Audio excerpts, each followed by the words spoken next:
Hello everyone, एक बार फिर से आप सभी का क्रेजी जी के ट्रिक के डेली करंट अफेयर की सीरीज में स्वागत है। तो आइए आज के इस सेशन में हम 24 अक्टूबर के सभी करंट अफेयर को यहां पर डिटेल में डिस्कस करेंगे। एक एक फैक्ट, एक एक क्वेश्चन को ध्यान से सुनिए। बहुत ही इंपॉर्टेंट सेशन है, बहुत ही इंटरेस्टिंग सेशन है। आराम से पूरे सेशन को देखिएगा, एक एक फैक्ट को, एक एक क्वेश्चन को नोट कीजिएगा। एग्जाम रिलीवेंट है। पीडीएफ आपको कहां मिलेगी? तो क्रेजी जी के ट्रिक के एप्लीकेशन पर चले जाइए, प्ले स्टोर से डाउनलोड कर लीजिए। वहां पर आपके लिए free of cost daily current affair की पीडीएफ अवेलेबल होती है। वहां से आप इसे फ्री ऑफ कॉस्ट कलेक्ट कर सकते हैं। डन। तो आइए शुरू करते हैं 24 अक्टूबर के सभी करंट अफेयर को। पहला इंपॉर्टेंट करंट अफेयर देखिए, ध्यान से नोट कीजिएगा। निम्नलिखित में से कौन वियतनाम देश के राष्ट्रपति चुने गए हैं? वियतनाम के बारे में जानते हैं, ठीक है। एशियाई देश है जिसके हाल ही में नए प्रेसिडेंट के रूप में अपॉइंट किया गया है लुओंग कुओंग को। आंसर भी हो जाएगा, यह है लुओंग कुओंग, ठीक है। वियतनाम के हाल ही में नए प्रेसिडेंट बने हैं। ये वियतनाम में मिलिट्री जनरल के पद पर हैं, लुओंग कुओंग, जो कि वियतनाम के प्रेसिडेंट नियुक्त किए गए। अभी तक वियतनाम के प्रेसिडेंट के पद पर टो लेम थे। अब इनका स्थान लिया है किसने? लुओंग कुओंग ने। देखिए फ्रेंड्स, आपको यहां पर पता होना चाहिए कि इनका जो टेन्योर होगा प्रेसिडेंट के पद पर वियतनाम में, वो 2026 तक रहने वाला है। वियतनाम, जैसा कि अभी मैंने आपको बताया, एक एशियाई देश है। इसकी कैपिटल है हनोई। इंपॉर्टेंट फैक्ट है, पूछी जाती है। एशिया के जो कंट्रीज है, स्पेशली जो साउथ ईस्ट कंट्रीज है, उत्तर दक्षिण पूर्वी जो देश है एशिया के, वहां से क्वेश्चन पूछे जाते हैं। तो आपको याद रखना चाहिए, वियतनाम की कैपिटल क्या है? हनोई। वियतनामीज डोंग यहां की ऑफिशियल करेंसी है, और फान मिन वर्तमान में इस देश के प्रेसिडेंट के पद पर हैं, सॉरी प्राइम मिनिस्टर के पद पर हैं, प्रधानमंत्री। प्रेसिडेंट नए कौन बने वियतनाम में? तो ये बने हैं लुओंग कुओंग, ठीक है। सेकंड क्वेश्चन, राष्ट्रमंडल खेल कॉमनवेल्थ गेम्स 2026 में निम्नलिखित में से किस खेल को शामिल नहीं किया गया? तो कुछ सेशंस पहले मैंने आपको बताया था कॉमनवेल्थ गेम्स के बारे में। 2026 में कॉमनवेल्थ गेम्स का आयोजन होना था ऑस्ट्रेलिया में। ऑस्ट्रेलिया का विक्टोरिया स्टेट है, प्रांत है, वहां पर इनका आयोजन होना था 2026 में। लेकिन एक्चुअल में जो ऑस्ट्रेलिया का विक्टोरिया प्रांत है उसने मना कर दिया कि भैया हम खेलों का आयोजन नहीं करवा पाएंगे, फाइनेंशियली प्रॉब्लम है, और इसके अलावा खेलों से इतना पैसा जनरेट नहीं होता है कि भाई रिकवर हो जाए और हम कमा ले। तो विक्टोरिया प्रांत ने तो मना कर दिया ऑस्ट्रेलिया के कि भैया हम कॉमनवेल्थ गेम्स का आयोजन नहीं करेंगे 2026 में। तो इसका आयोजन शिफ्ट किया गया स्कॉटलैंड के ग्लासगो में। तो अब स्कॉटलैंड के ग्लासगो में आयोजित किए जाएंगे कॉमनवेल्थ गेम्स 2026। लेकिन सेम इशू स्कॉटलैंड के साथ भी है, ग्लासगो के साथ भी है। उनका भी ये कहना है भाई लागत बहुत ज्यादा आ रही है और इतना पेमेंट रिकवर नहीं हो पाता है खेलों से, और नहीं कमा पाते हैं, मतलब टूरिज्म इतना नहीं बढ़ रहा है तो नहीं कमा पा रहे हैं। तो ऐसे केस में काफी सारे गेम्स, 19 गेम्स शामिल किए जाते हैं कॉमनवेल्थ गेम्स में, लेकिन यहां पर 9 गेम्स को हटा दिया गया है। क्रिकेट, हॉकी और शूटिंग सारे गेम्स हटा दिए गए। तो आंसर हो जाएगा आंसर डी। अब यहां पर देखिए शॉकिंग ये है कि भाई जो गेम्स 9 हटे हैं ना, उसमें इंडिया के सबसे ज्यादा मेडल आते हैं। और अब आप कॉमनवेल्थ गेम्स 2026 में जो मेडल टेली आएगी ना, इंडिया के मेडल आप देख लेना बहुत कम रहने वाले हैं। आपको पता चलना चाहिए कि 9 गेम्स कौन कौन से हटे हैं और 10 गेम्स कौन कौन से बने हैं, शामिल किए गए हैं कॉमनवेल्थ गेम्स 2026 में। तो देखिए 2026 में स्कॉटलैंड के ग्लासगो में कॉमनवेल्थ गेम्स का आयोजन किया जाएगा, ठीक है। कॉमनवेल्थ गेम्स 2026 में 19 इवेंट होने थे, गेम्स होने थे, लेकिन 9 गेम्स को यहां पर हटा दिया गया। इंडिया के प्लेयर यहां पर सबसे ज्यादा पार्टिसिपेट करते, badminton, cricket, hockey, squash, table tennis, triathlon, wrestling, beach volleyball और रग्बी। इन गेम्स को हटा दिया गया, 9 गेम्स हटे। 10 गेम्स जो कि शामिल है कॉमनवेल्थ गेम्स 2026 में स्कॉटलैंड के ग्लासगो वाले कॉमनवेल्थ गेम्स में, उसमें देखिए एथलेटिक्स और पैरा एथलेटिक्स, स्विमिंग और para swimming, artistic gymnastic, track cycling और para track cycling, netball, weight lifting और para power lifting, boxing, judo, bowls और पैरा बॉल्स और बास्केटबॉल, ठीक है। एक व्हील चेयर वाली भी बास्केटबॉल में ही गिनी जाएगी। तो इस तरीके से ये 10 गेम्स हैं जो कि बने हुए। नो हटा दिए। ठीक है, ये प्रॉब्लम सेम जैसा कि अभी मैंने आपको बताया ऑस्ट्रेलिया के विक्टोरिया प्रांत का जो प्रॉब्लम था कि उसने होस्ट नहीं किया, वही प्रॉब्लम फेस कर रहा है स्कॉटलैंड का ग्लासगो। उसने भी बोला भैया इन गेम्स में बहुत लागत आएगी, तो हमको लागत को कम करना है, इसलिए 9 गेम्स को इन्होंने बाहर कर दिया। कॉमनवेल्थ गेम्स की बात करते हैं। ऐसे देश जो कि कभी ब्रिटिशर्स के उपनिवेश रहे, मतलब ब्रिटिश गवर्नमेंट या देश के गुलाम रहे, वो सभी मिलकर कॉमनवेल्थ गेम्स है ना, कॉमनवेल्थ कंट्रीज कहलाती है नॉर्मली वो। तो इस आधार पर कॉमनवेल्थ गेम्स का आयोजन 4 साल में एक बार इन देशों के मध्य किया जाता है। ठीक है, इंटरनेशनल स्पोर्ट्स कंपटीशन है एक, जिसमें राष्ट्रमंडल देशों के एथलीट, कॉमनवेल्थ कंट्रीज के जो एथलीट है वो पार्टिसिपेट करते हैं। सबसे पहली बार कॉमनवेल्थ गेम्स की शुरुआत 1930 में की गई थी कनाडा में। कनाडा में पहले कॉमनवेल्थ गेम्स आयोजित किए गए थे 1930। इंडिया में नई दिल्ली में 2010 में कॉमनवेल्थ गेम्स का आयोजन किया गया था। ठीक है, 2022 में जो लास्ट कॉमनवेल्थ गेम्स हुए हैं वो हुए हैं इंग्लैंड के बर्मिंघम में। ठीक है, यह 32वां एडिशन था इंग्लैंड के बर्मिंघम में जो आयोजित किए गए थे। इसकी मेडल टेली एक बार मैं आपको बता देता हूं 2022 की, ध्यान से एक बार देख लो। फर्स्ट नंबर पर ऑस्ट्रेलिया था, सेकंड पर इंग्लैंड था, थर्ड पर कनाडा था। ठीक है, और इस इवेंट में चौथे स्थान पर था इंडिया। ठीक है, ऑस्ट्रेलिया ने 179 मेडल अपने नाम किए थे, इंग्लैंड ने 176 मेडल अपने नाम किए थे, कनाडा ने 92 और इंडिया के 61 मेडल थे। 22 गोल्ड, 16 सिल्वर और 23 ब्रॉन्ज। तो ये कॉमनवेल्थ गेम्स है 2022 इंग्लैंड के बर्मिंघम में। और अब 2026 में कहां आयोजित होंगे? स्कॉटलैंड के ग्लासगो में। ठीक है, 33वां एडिशन। आगे बढ़ने से पहले आप सभी को ऑफर ऑफ द डे बता दूं। आप सभी के लिए देखिए इंग्लिश का रिकॉर्डेड बैच अनमोल मैडम का अवेलेबल है काफी नॉमिनल चार्जेस में। इंडिया की काफी सारी एग्जाम्स में, स्पेशली एसएससी में आपको इंग्लिश का बहुत अच्छा वेटेज होता है, और इसके अलावा जितनी भी एग्जाम्स है कॉम्पिटिटिव जिसमें इंग्लिश पूछा जाता है, उसके लिए ये कोर्स आपके लिए सफिशिएंट है। ओके, तो इसकी लिंक मैंने आपको डिस्क्रिप्शन में दे दी है, काफी नॉमिनल चार्जेस है, आप इजीली ज्वाइन कर सकते हैं। हमारा उद्देश्य अफोर्डेबल एजुकेशन देना स्टूडेंट को, तो आपको यहां पर जो कोर्सेस है वो नॉमिनल चार्जेस में ही मिलते हैं। ठीक है, डिस्क्रिप्शन में आपको इसकी लिंक मिल जाएगी। कोई भी आपकी क्वेरी है तो नीचे आपको हेल्पलाइन नंबर दिया गया है, उस पर कॉल कीजिए, आपकी क्वेरी वहां पर सॉल्व हो जाएगी। ठीक है, next question, United nation day कब मनाया जाता है? सिंपल क्वेश्चन है I think. United nation day, संयुक्त राष्ट्र दिवस मनाया जाता है 24 अक्टूबर को। कब? 24 अक्टूबर। सेकेंड वर्ल्ड वॉर जो कि 1939 में शुरू हुआ था और 1945 में खत्म हुआ था।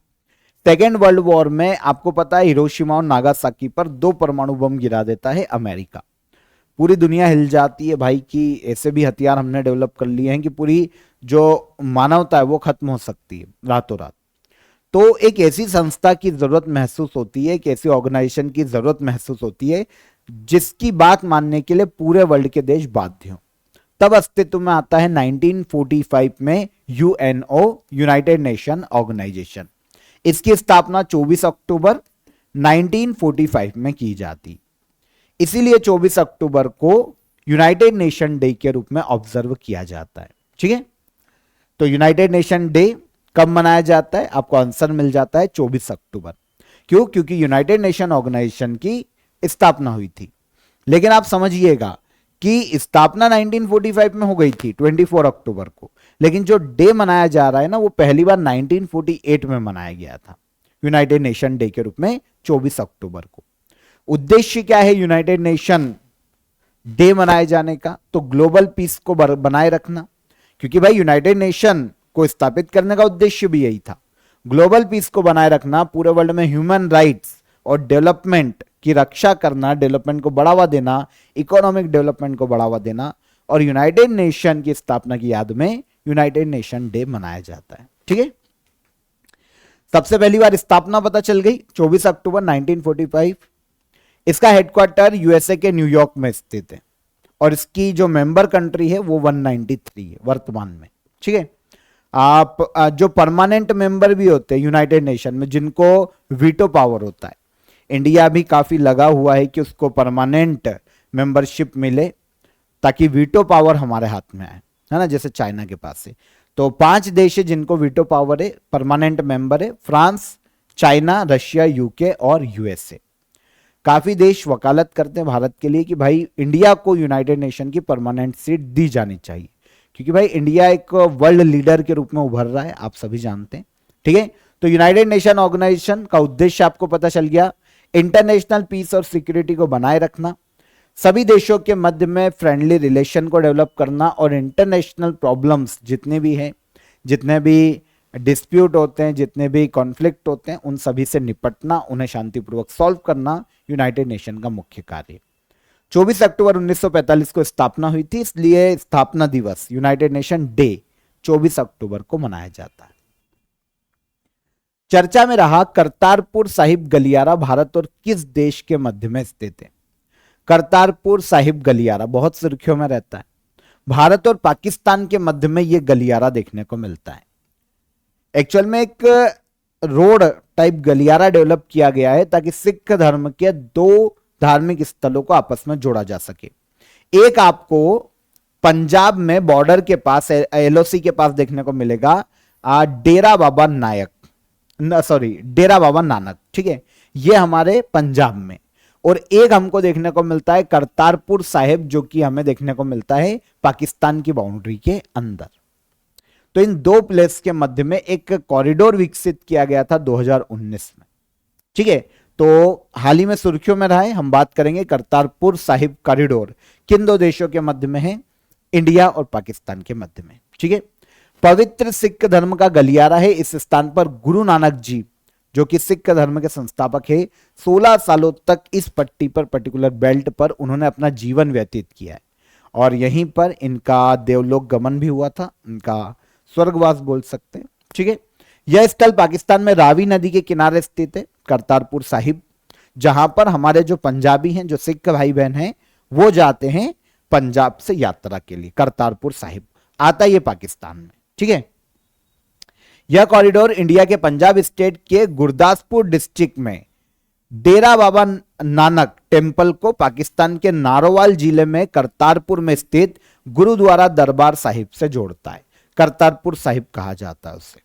कॉरिडोर की शुरुआत 2019 में दोनों देशों के मध्य में की गई थी, जब गुरु नानक देव जी की 550वीं जयंती मनाई गई थी।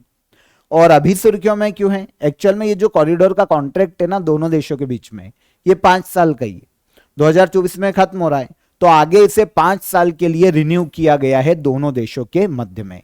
करतारपुर साहिब कॉरिडोर, ठीक है, एग्रीमेंट है भारत और पाकिस्तान के मध्य में।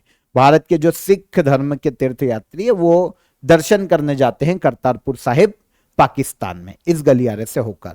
और यहां पर इंपॉर्टेंट इसलिए कि वीजा फ्री पहुंच मिलती है सिख धर्म के हमारे जो भाई बहन है तीर्थयात्री उन्हें।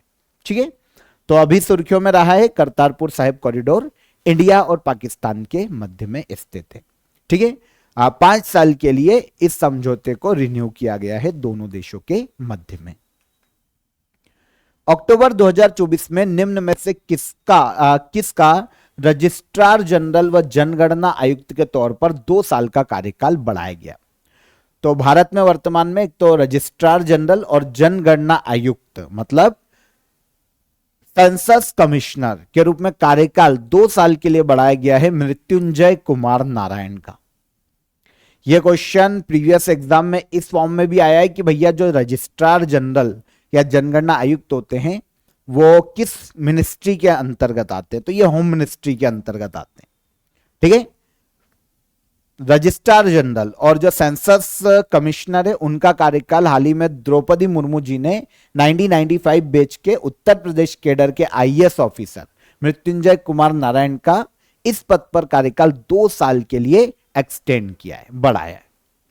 ठीक है, 1 नवंबर 2022 को भारत के रजिस्ट्रार जनरल और सेंसस कमिश्नर के रूप में अपॉइंट हुए थे मृत्युंजय कुमार नारायण और इनका कार्यकाल 2024 तक का था, 2 साल का खत्म हो रहा था, तो अब इनके कार्यकाल को 2 साल के लिए आगे बढ़ाया गया। ठीक है, रीअपॉइंटमेंट होने के बाद अब जो इनका कार्यकाल है वो अगस्त 2026 तक रहेगा। यहां पर सेंसस कमिश्नर की बात करते तो भारत में जो सेंसस होता है जनगणना, उससे जुड़े कामों को निर्देशित करने का काम सेंसस कमिश्नर का होता है। जनगणना के आंकड़े भी यही जारी करते हैं जब जनगणना के आंकड़े आते हैं। सेंसस कमिश्नर की अपॉइंटमेंट सेंट्रल गवर्नमेंट के द्वारा की जाती है, होम मिनिस्ट्री के अंतर्गत यह पोस्ट आती है। द्रौपदी मुर्मू ने इनका कार्यकाल बढ़ाया है 2 साल। ठीक है। अक्टूबर 2024 में इंटरनेशनल मॉनिटरिंग फंड ने 2024-25 के लिए भारत की जीडीपी ग्रोथ का अनुमान कितना लगाया? अक्टूबर 2024 में इंटरनेशनल मॉनिटरिंग फंड ने 2024-25 के लिए भारत की जीडीपी ग्रोथ का अनुमान लगाया है 7%। जीडीपी जानते, ग्रॉस डोमेस्टिक प्रोडक्ट, किसी भी देश की डेवलपमेंट को नापने का एक जरिया होता है जीडीपी। ग्रॉस डोमेस्टिक प्रोडक्ट, सकल घरेलू उत्पाद। डेफिनेशन देखें, किसी भी देश की सीमा में, हम इंडिया की मानते हैं, भारत की सीमा के अंदर एक फाइनेंशियल ईयर में जितना भी गुड्स और सर्विसेज प्रोड्यूस की जा रही है, उनका जो वैल्यूएशन होता है मुद्रा में, जो एंड डे निकल के आएगा, वही उस देश की जीडीपी होती है। इसमें जो विदेशी भारत में रह के काम कर रहे हैं, कोई दूसरे देश के भारत में कंपनियां होगी, वो भी अगर गुड्स और सर्विस प्रोड्यूस कर रहे हैं तो वो जीडीपी में ऐड होता है। भले ही वो पैसा कमा के अपने देश में ले जाएंगे, पर वो देश की भौगोलिक सीमा के अंदर तो प्रोड्यूस हो रही है ना गुड्स और सर्विसेज, तो ये होता है जीडीपी। कितना प्रोड्यूस किया जा रहा है, उस आधार पर किसी भी देश के विकास को नापा जाता है। ठीक है, शॉर्ट में मैंने आपको बता दिया है। तो आईएमएफ ने 2024-25 के लिए भारत की जीडीपी ग्रोथ का अनुमान कितना लगाया है? 7% लगाया है ना। इसके अलावा आईएमएफ ने कहा है कि भैया फाइनेंशियल ईयर 2025-26 में इंडिया की जो जीडीपी ग्रोथ है वो 6.5% तक रह सकती है। 2024-25 का अनुमान है 7% का और 2025-26 का अनुमान है 6.5% का। ठीक, आगे 8वें प्रवासी भारतीय दिवस 2025 का आयोजन किस राज्य में किया जाएगा? तो 18th प्रवासी भारतीय दिवस 2025 का आयोजन किया जाएगा ओडिशा में। आपको पता है भारत में प्रवासी भारतीय दिवस 9 जनवरी को मनाया जाता है। 9 जनवरी को ऐसा क्या है? तो अगर हम इतिहास उठा के देखते हैं तो महात्मा गांधी कभी दक्षिण अफ्रीका से भारत लौटकर आए थे 9 जनवरी को 1915 में। ठीक है, तो इसी दिन की याद में प्रवासी भारतीय दिवस के रूप में भारत में ऑब्जर्व किया जाता है 9 जनवरी को। पहले क्या था कि 2003 से यह हर साल मनाया जा रहा था। 2003 से हर साल 9 जनवरी को आयोजन किया जाता था प्रवासी भारतीय दिवस का, लेकिन आगे चलकर 2015 में यह प्रावधान किया गया कि भैया 2 साल में एक बार आयोजित किया जाएगा प्रवासी भारतीय दिवस। तो 2015 से 2 साल में एक बार आयोजित हो रहा है प्रवासी भारतीय दिवस। आयोजन 2023 में लास्ट टाइम किया गया था इंदौर में, मध्य प्रदेश के इंदौर में। जनवरी 2023 में प्रवासी भारतीय दिवस 17वां प्रवासी भारतीय दिवस था जिसका आयोजन किया गया। अब 18वां प्रवासी भारतीय दिवस इवेंट आयोजित किया जाएगा ओडिशा में 8 से लेकर 10 जनवरी 2025 तक। ठीक है, इस संबंध में union ministry of external affairs द्वारा भेजे गए प्रस्ताव को ओडिशा के सीएम मोहन चरण मांझी ने मंजूरी प्रदान की है। ओडिशा में इसका आयोजन किया जाएगा। अब भारत के पीएम, भारत की प्रेसिडेंट द्रौपदी मुर्मू, काफी सारे यूनियन मिनिस्टर और बहुत सारे प्रवासी भारतीयों को भी यहां पर बुलाया जाएगा। ये सभी यहां पर भाग लेंगे, शामिल होंगे। तो 18वां प्रवासी भारतीय दिवस 2025 में कहां आयोजित किया जाएगा? तो ओडिशा के भुवनेश्वर में। और लास्ट टाइम 13वां प्रवासी भारतीय दिवस 2023 में मध्य प्रदेश के इंदौर में आयोजित किया गया था। अक्टूबर 2024 में वर्ल्ड हेल्थ ऑर्गेनाइजेशन ने किस देश को मलेरिया मुक्त घोषित किया है? तो हाल ही में WHO ने इजिप्ट, जो कि एक अफ्रीकी देश है, इसको मलेरिया मुक्त घोषित किया है। इजिप्ट या मिस्र है ना, नील नदी इजिप्ट से होकर बहती है, नील नदी के तट पर मिस्र की राजधानी काहिरा बसा हुआ है। तो मिस्र को हाल ही में WHO ने मलेरिया मुक्त देश घोषित किया है और इस तरीके से यह मलेरिया मुक्त घोषित होने वाला दुनिया का 44वां देश बना है। 44th कंट्री है वर्ल्ड की मलेरिया मुक्त। कौन? इजिप्ट। लेकिन अगर हम मेडिटेरियन सी रीजन की बात करें, भूमध्य सागर के आसपास के रीजन की बात करें, तो वहां पर मलेरिया मुक्त घोषित होने वाला इजिप्ट तीसरा देश है, क्योंकि इसके पहले यूएई और एक मोरक्को ये मलेरिया मुक्त घोषित किए जा चुके हैं। और अब मेडिटेरियन रीजन के एरिया में मलेरिया मुक्त तीसरा देश कौन? मिस्र। ऑल ओवर पूरे वर्ल्ड में 44वां देश बना है जिसे मलेरिया मुक्त घोषित किया गया। आपको यहां पर पता होना चाहिए कि इसी साल जनवरी 2024 में एक अफ्रीकन कंट्री है छोटी सी, केप वर्डे या वर्दे बोलते हैं इसको, केप वर्दे, इसे मलेरिया फ्री डिक्लेयर किया गया था WHO के द्वारा जनवरी 2024 में। और अब 44वां देश बना मलेरिया मुक्त अक्टूबर 2024 में, कौन? मिस्र। ठीक है।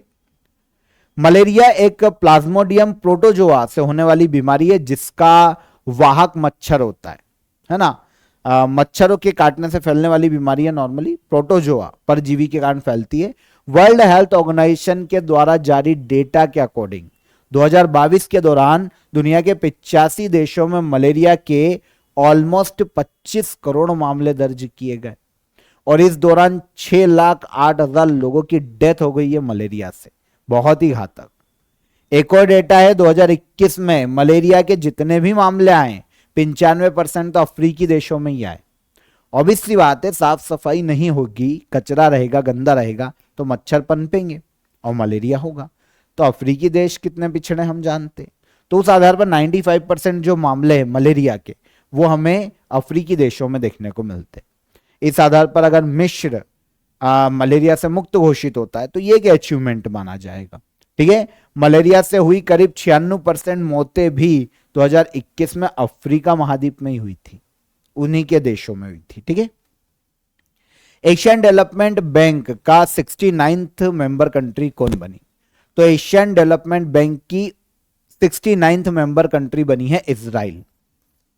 वैसे देखिए, इजराइल ने 2022 में ही अप्लाई कर दिया था एडीबी का मेंबर बनने के लिए। अब ये मत सोचना कि अभी युद्ध चल रहा है उनको सदस्यता दे रहे, नहीं।